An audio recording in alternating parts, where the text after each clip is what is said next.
Ibarat darah tidak bisa dipompa ke seluruh tubuh tanpa adanya jantung. Ini analogi yang bisa kita samakan dengan ACT dan MRI yang berjalan seiringan bersama. Mungkin pemirsa penasaran, apa sih yang dimaksud dengan MRI? Kita akan kupas tuntas bersama saya Hoirunisa, and let's talk about it.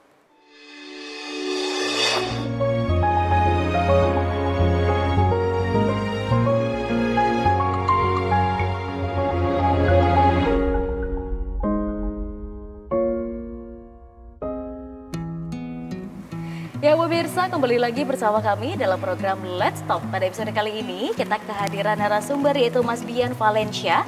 Ia merupakan relawan ACT yang berada di Semeru. Dan kalau tidak salah 2 bulan di sana nih. Nanti kita akan kulik-kulik ceritanya seperti apa. Kita sapa terlebih dahulu. Assalamualaikum Mas Bian. Waalaikumsalam warahmatullahi wabarakatuh, Mbak. Bagaimana kabarnya hari ini? Alhamdulillah baik untuk hari ini. Oh, untuk hari ini? Iya. Hari-hari lain? Sebelum-sebelumnya pusing. Loh, pusing? Kenapa Mas? Banyak kerjaan, Mbak. Oh, aduh. Kalau boleh tahu nih, memang sudah bekerja atau sekarang bagaimana nih aktivitasnya? Saya kuliah, Mbak. Kuliah di Politeknik Malang sini. Sekalian freelance gitu, sama sekalian juga relawan. Masya Jadi banyak Allah. kesibukan, setiap hari produktif gitu. Masya Allah, wah ini mungkin saya jadi penasaran manajemen waktunya gimana ini ya? Ingat dunia, akhirnya tidak dilupakan gitu ya? Insya Allah kalau gitu. Oke Mas, nah ini kita mau spesifik ngobrol-ngobrol nih soal MRI. Tadi saya sempat spoiler dikit gitu ya. Kalau kita ngomongin ACT, aksi cepat tanggap, nampaknya masyarakat sudah banyak yang tahu lah ya. Iya. Nah, MRI ini apa gitu ya? Apakah memang selalu seiring berjalan bersama dengan ACT dan bagaimana sih sebenarnya? Kalau MRI sendiri itu kan artinya Masyarakat Relawan Indonesia. Yang memang rata-rata itu dari kita itu sebagai mahasiswa gitu. Jadi istilahnya kalau ACT ini sumber orangnya kan istilahnya ada penggiat kayak kerja waktunya gitu. Kalau dari kita itu pure relawan gitu. Yang memang pembantunya dari ACT, misal kayak gini ya, istilahnya kalau ACT itu ada sebuah program gitu. Kita yang menjalankan, kita yang mengeksekusinya. Seperti itu. Kayak kemarin katanya ada dapur Ramadan dan lain-lain. Itu tetap minta bantunya ke MRI gitu. Jadi sebagai ya relawan pure gitu. Oke, jadi yang mendedikasikan waktu dan tenaganya untuk berbuat kebaikan gitu ya. Benar. Seiring berjalan bersama dengan ACT. Yang bikin saya penasaran Mas Bian tahu dari mana program MRI gitu. Kayak kalau ACT ya banyak lah kita dengar. MRI di mana taunya? MRI yang utama saya melalui Instagram gitu. Sebelumnya juga saya ikut organisasi internal kampus gitu. Setelah itu memang ranah saya orangnya sosial, saya suka jalan dan lain-lain. Terus lihat nih di ACT gitu. Ternyata gabungnya ACT gitu. Ternyata kok ada MRI ini. Saya lihat MRI Masyarakat Relawan Indonesia. Coba. Akhirnya ada orientasi relawan. Saya mengikutinya. Setelah itu lah baru jadi relawan. Nah ini penasaran nih, orientasinya tuh ngapain Mas? Soalnya kalau kita ini secara gambaran umum gitu ya, orang mikir relawan kan pasti ada ke tempat bencana, ada ke hutan-hutan dan sebagainya. Berarti ada juga pelatihan untuk bertahan di tempat yang sulit gitu. Coba silahkan diceritakan. Ada, kalau orientasi relawan ini istilahnya kita diedukasi dalam hal kerelawanan. Kayak humanity, filantropi, sama volunteeris, kayak gitulah istilahnya. Kita diedukasi penuh, terus istilahnya ada namanya kayak untuk kata tadi mbaknya itu kan ada yang namanya rescue sama kesehatan. Kalau bertahan hidup kayak istilahnya di rescue itu, kayak kemarin kan di Semeru gitu. Kita ada rescue tim-tim yang memang istilahnya kayak bisa disamakan sama lembaga pemerintahan, Basarnas dan lain-lain. Oke, berarti pertolongan pertama gitu sudah hatam lah ya Mas Sudah, Bian. bisa. Berapa bulan Mas untuk pelatihan ini ya untuk teman-teman MRI, dan apakah itu sekali dilatih akan selamanya menjadi bagian dari ACT atau mungkin berjenjang gitu ya, ada beda batch setiap tahunnya, ada pembukaan dan sebagainya? Yang pasti beda batch Mbak, perjenjang kita itu. Ada namanya juga volunteer class. Jadi kayak kita juga diedukasi, dikasih ilmu-ilmu yang memang tabelnya itu bertingkat nantinya. Seperti itu. Oh berarti bisa naik kelas gitu ya Mas? Bisa. Pertama join masih elementary level gitu ya? Ada gitu. Udah level apa nih Mas? Sabuk hitam nih ibaratnya? Masih 5 bulanan Mbak saya di MRI. Wah luar biasa. Tapi sebelum 5 bulan itu sudah melalui proses pelatihan dulu? Iya sudah. Berapa bulan tuh pelatihannya? Kayak pelatihan sendiri itu ada sekitar 1 bulanan Mbak. Terus kemarin juga ada itu 7 hari di Banyumas itu pelatihan khusus rescue. Khusus rescue tuh gimana nih? Sampai berenang, menyebur di mana? Gitu? Kemarin itu saya dapatnya jungle rescue, Mbak. Wih, Jadi di hutan gitu bertahan hidup, kita pakai bivak dan lain-lain, kita merescue teman sendiri, menyelamatkan gitu. Seru nih, kayaknya orang-orang yang suka kegiatan seperti ini kayak outbound ini juga cocok ya Mas ya buat ikut di MRI. Boleh banget gitu. Oke, nah yang lebih menarik lagi di program MRI ini, apakah semua orang harus seperti Mas Bian yang mahasiswa atau mungkin ada profesi-profesi lainnya yang boleh bergabung? Dari pengalamannya Mas Bian aja waktu di Semeru gitu ya, apakah semuanya mahasiswa atau macam-macam nih, mungkin ada profesi lainnya yang join juga? Dari saya kemarin di Semeru tuh macam-macam Mbak, ada yang dokter gitu. Bahkan ada yang sudah punya anak, tapi rata-rata sih mahasiswa gitu. Karena kan juga kita punya standar gitu loh Mbak. Kalau misal kita mengajak orang yang istilahnya ya bukan tidak berpendidikan gitu, normal yang tidak punya basic skill apa-apa kan gitu juga percuma gitu loh Mbak. Kan membahayakan iya ya. benar itu. Oke. Kan tujuan kita mau nolong orang kok. Takutnya nanti... ditolong. Oke, nah ini bikin penasaran lagi, sinergitasnya tuh bagaimana Mas? Itu kan akhirnya ada yang berbeda, ada yang mahasiswa, ada yang dokter dan sebagainya. Ini ibaratnya ada satu tempat bencana, ini cara baginya, kamu ngapain, nah ini gimana tuh? Yang utama terstruktur Mbak. Jadi kita menerapkan, kalau dari saya sendiri kan kemarin sebagai komandan posko itu menerapkan sistem kekeluargaan. Jadi kita tidak memandang apapun gitu Mbak. Papa Bian. Meskipun tua semuanya itu disamaratakan gitu. Mungkin kalau istilahnya pastinya kalau orang MR itu hormat gitu Mbak, kayak orang lebih tua, tapi tetap kita harus sama ratakan. Oke, jadi kita respect gitu ya. Iya, respect. Respect tapi tetap bekerja sesuai dengan irama yang sama ke semuanya. Ya, jadi biar nggak beda-bedain gitu. Saya tuh makin penasaran, ini kan berarti Mas Bian makin lama melakukan program untuk relawan itu di Semeru ya. Itu sekitar berapa bulan tuh Mas? 1 bulan lebih Mbak, 1,5 bulan lebih lah. Terus itu juga ada program-program berkelanjutan gitu. Wah, program berkelanjutan seperti apa ya? Kayaknya kita akan bahas tapi di segmen berikutnya. Jangan kemana-mana, tetap di program Let's Talk.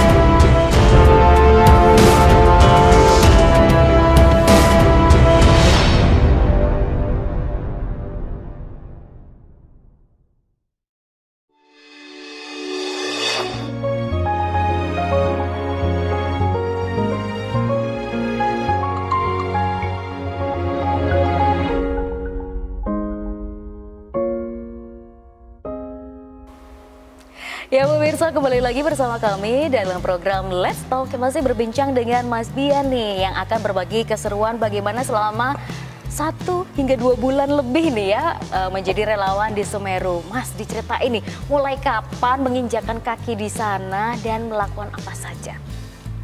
Kalau mulai dari kapan ini 4 Desember Pak. Wih, jadi dari tahun lalu berarti? Iya, 4 Desember ada tim Advan namanya, ada sekitar 6-7 orang yang punya spesifikasi tertentu gitu. Akhirnya berangkat ke sana, saya pertama ditaruh di bagian dapur umum, PIC-nya sana atau CO-nya. Iya. Saya di dapur umum, tapi lebih ke manajemennya. Ya tetap ikut masak, cuman manajemen sumber daya manusia yang di sana gitu. Kayak ibu-ibunya, terus barangnya ini apa, terus mau masak apa, dalam jangka panjang ini masak apa. Serius? Iya, seperti itu Mbak. Terus setelah itu 3 hari, 4 hari baru kita bertambah poskonya. Jadi posko utama ada posko unit juga. Akhirnya saya dipindah di atas, namanya di posko Sepit Urang sebagai komandan posko.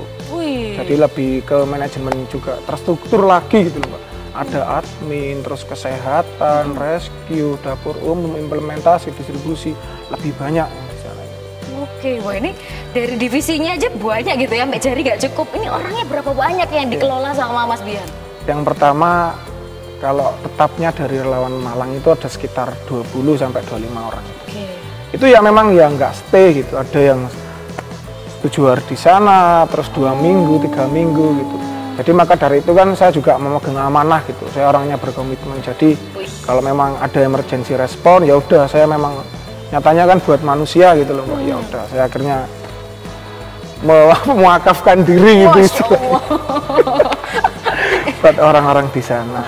Dan balasannya pun warga di sana kayak antusias banget gitu ke kita semua. Animonya positif ya Mas? Iya, benar. Oke, ini kalau saya dengar-dengar katanya di sana memang tidak menggunakan bahasa Indonesia yang sangat fasih gitu ya. Ada kelokalan dengan bahasa daerah, salah satunya bahasa Madura kayak gitu ya. Nah kayak gini nih, apakah Mas Bian belajar dulu selama di MRI sebulan gitu ya latihan bahasa Madura? Atau udahlah learning by doing aja di sana? Enggak, kalau di sana itu orangnya ya pakai notabene memang orang Madura gitu loh Mbak. Tapi sebagian ada yang memang kayak dusunnya itu orang Jawa. Jadi terbagi-bagi gitu. Tetap kalau menggunakan bahasa sehari-hari bahasa Indonesia. Kadang orang sana juga kan ke pasar itu, pasarnya itu orang Jawa. Jadi penggunaan bahasanya juga bisa. Tapi kembali lagi memang di sana masih belum teredukasi penuh Mbak terkait bahasa apapun itulah istilahnya. Jadi lebih susah mengedukasi orang-orang di sana. Oke, tapi Mas Bian pulang-pulang udah bisa berapa bahasa Mas kira-kira? Bahasa Indonesia, bahasa apa lagi itu? Bahasa Jawa? Bahasa Madura lah istilahnya. Boleh kasih contoh dikit lah, misalnya untuk mengajak donasi gitu? Kalau ngajak donasi masih belum bisa Mbak. Oh iya, ngomong aja Mas. Iya kayak istilahnya belajar kayak engkau ini aku, kalau kakek itu kamu gitu. Engkau tidur di bungkok, nanti aku tidur di rumah. Gitu. Kakek agak gitu, kamu tersenyum gitu. Oh iya. Logatnya udah kayak orang Madura banget nih. Kalau pas pulang ke rumah kaget nggak tuh orang rumah? Kok bahasanya berubah gitu? Kadang telepon sama teman-teman Mbak gitu. Teman-teman yang di sana juga ada itu sudah terbiasa setiap hari bahasa di sana gitu. Halo kakek di Macong kayak gitu. Kamu di mana gitu. Ya Allah. Loh, di sana ada sinyal Mas, bisa melakukan telekomunikasi dengan baik dan benar juga di sana? Ada Mbak sinyal, cuman sebelumnya terputus sekitar 3-4 hari gitu. Lampu pun juga gitu. Wih. Jadi kita jarak tempuh antara sinyal sama tidak ada sinyal itu harus naik motor Mbak, sekitar 5-10 kilo. Demi telepon gitu? Iya Mbak. Ya Allah. Setelah itu akhirnya bisa normal. Berarti telekomunikasi mulai normal itu kapan Mas? 2022 ini? Bukan, 2021 kemarin, tapi tanggal 15 Desember. Lumayan lama ya? Lumayan, 9 atau 8 hari baru normal semua. Gimana cara bertahan tanpa adanya komunikasi Mas? Jadi yang berada di lokasi sama mungkin rekan-rekan yang lain MRI ataupun ACT yang berada di kota Malang misalnya itu gimana tuh jadinya? Itu kita mencari jalan pintas dalam 5-10 km itu kita naik motor Mbak. Ke bawah dulu, baru koordinasi itu. Kebutuhan apa yang dibutuhkan di sana, gini sudah clear semua, besok kirimkan. Seperti itu. Saya penasaran nih kan Mas Bian dari 4 Desember 2021 gitu ya berada di sana. Apakah berbeda nih akhirnya kebutuhan-kebutuhan yang pertama kali erupsi terjadi sampai sekarang ini? Kalau awal-awal dulu apa sih yang paling signifikan dibutuhkan? Iya, yang paling krusial banget itu yang awal-awal itu memang makan Mbak. Jadi 4 Desember saya pukul 22.00 sampai sana Mbak. Jadi pertama nggak ada lampu sama sekali gitu Mbak, cuman mobil. Terus saya cari orang gitu, akhirnya ada orang, Mas ini dari relawan gitu. Dari relawan ya? Oh iya Mas, gini. Ada orang yang minta makan gini-gini. Jadi teriak-teriak di sana. Kalau bahasa Jawanya ini melung-melung gitu. Makan. Itu yang kayak hari pertama pun itu, sebelumnya pun juga saya kecelakaan Mbak. Hampir 15 menit itu kecelakaan semua ini. Kok bisa? Karena keburu-buru kalau itu. Akhirnya biarin bapak berangkat, akhirnya berangkat itu juga kasihan di sana. Nggak tega banget kalau bayangkan Pak ketemu orang yang memang dia butuh sekali makan gitu. Nggak sambil pegang perut, ya Allah ini kok ada seperti ini. Jadi harus kita lah lebih bersyukur lagi gitu kalau lihat. Oke, oh, ini semakin seru Mas ketika sampai di sana bahkan lampu pun nggak ada. Gimana cara memenuhi kebutuhan orang-orang yang sekarang ngomongin lapar aja? Iya. Akhirnya dapurnya ini gimana cara menciptakannya? Akhirnya sebelumnya sudah koordinasi sama tim-tim di sana gitu, kayak memang relawan lokal gitu. Akhirnya koordinasi kita buat ya istilahnya kayak buat mie dan lain-lain gitu. Setelah kami buat ya udah, tapi di sana yang anehnya itu setelah kita datang kita mau buat itu orang-orang pada tidur semua Mbak. Duh, iya Pak. Iya itu maksudnya, jadi kita buat ada sebagian tidur ada enggak gitu. Kalau malah gugah kan lebih kasihan gitu loh. Bangun, jadi biarkan tidur sebagian baru dikasih. Itu pun minim banget kita bawanya, cuman bawa mie, minum seadanya gitu. Baru yang besoknya itu Pak. Besoknya baru kita masak sama relawan lokal di sana. Masak namanya nasi, ya nasi goreng tapi pakai apa ya, pakai tongkol gitu. Namanya apa, nasi mawut pokoknya di sana itu. Buat sana, buat warga di sana ya itu Kalau kita bagi-bagi makanan, kita bawa minuman seadanya. Kemarin itu cuma bawa 3 dusan. Itu dikirim jam 8. Akhirnya pun, wah, kalau warga di sana ini kayak serakah banget gitu loh, Pak. Kayak ambil semua. Udah habis padahal, Pak. Itu orangnya iya. Kondisi panik mungkin. Udah habis, dia bilang, loh, ini kok segini gitu. Kurang, Mas. Ya Allah. Itu ya melatih kita juga dalam kesabaran. Ya. Oke, wah ini makin seru nih cerita dari Mas Bian. Kita juga pengen tahu apa sih kesehariannya selama 2 bulan di sana, tapi di segmen berikutnya. Jangan kemana-mana, tetap di program Let's Talk.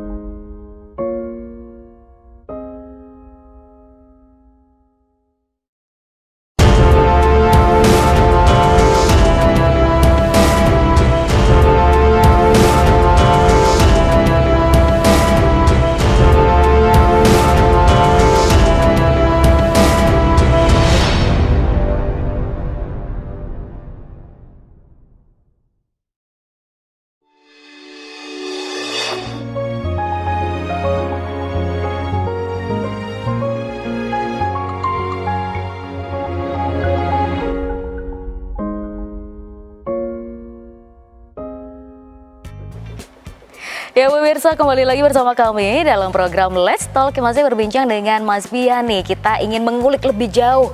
Kira-kira setiap hari selama 2 bulan di sana, selain ngurusin masak-memasak, ada hal-hal yang mungkin tidak bisa dilupakan gitu Mas selama menjadi relawan di sana?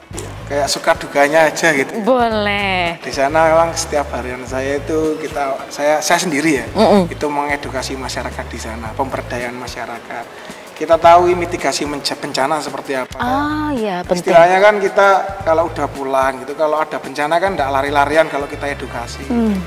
Akhirnya kita edukasi secara perlahan, tetap orangnya pada marah-marah gitu. Duh, kenapa tuh? Penting saya ada sembako, ada uang itu sudah senang meskipun tidak ada rumah gitu. Gak pakai logat-logat seperti itu. Jadi ya gimana mau enggak ketawa atau enggaknya gitu loh Pak kalau di sana ini.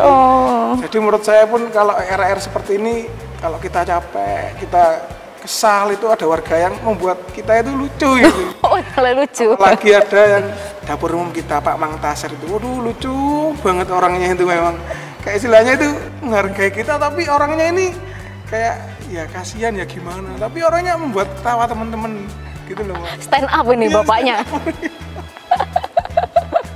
Oke, wah ini menarik Mas.